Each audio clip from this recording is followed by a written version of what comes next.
சென்னை பட்டணப்பாக்கத்தில் உள்ள அலுவலகத்தில் தனது கட்சியின் மாநில நிர்வாகிகளுடன் தவேக தலைவர் விஜய் ஆலோசனை நடத்துகிறார். இதுகுறித்த கூடுதல் விவரங்களை நம்முடைய சிறப்பு செய்தியாளர் செந்தில் ராஜாவிடம் கேட்கலாம். செந்தில் ராஜா, இந்த ஆலோசனை கூட்டம் எதற்காக நடத்தப்படுகிறது?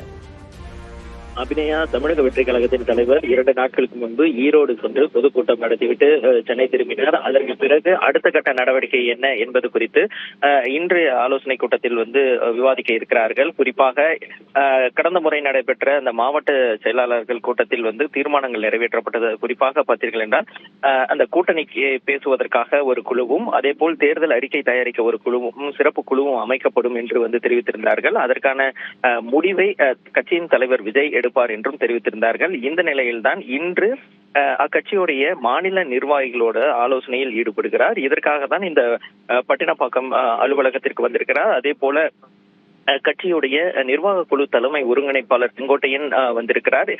இது உள்ளிட்ட பல்வேறு இந்த மாநில நிர்வாகிகளும் இந்த ஆலோசனை கூட்டத்தில் பங்கேற்கிறார்கள். அபிநயா, செந்தில் ராஜா, இப்ப அடுத்த கட்டமாக வேறு ஏதேனும் இடங்களில் கூட்டம் நடத்துவதற்காக இந்த ஆலோசனை கூட்டத்தில் ஏதேனும் பேசப்படுமா?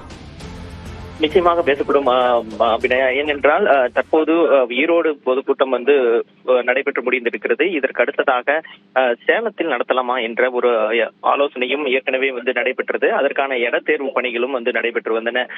இந்த நிலையில் இந்த ஆலோசனை கூட்டத்தில் அடுத்த கட்ட நகர்வு, அதாவது அடுத்த பொதுக்கூட்டம் எங்கு நடத்துவது, யார் தலைமையில் நடத்துவது, அதற்கான ஏற்பாடுகள் என்ன, அதே போல அந்த சிறப்பு குழுக்கள், அந்த 2 குழுக்களில் யாரெல்லாம் இடம்பெற செய்வது, அதில் என்னென்ன விஷயங்கள் முக்கியமாக இருக்க வேண்டும் என்பது உள்ளிட்ட பல்வேறு விஷயங்கள் அதில் விவாதிக்குவதற்கான வாய்ப்புகள் இருக்கிறது.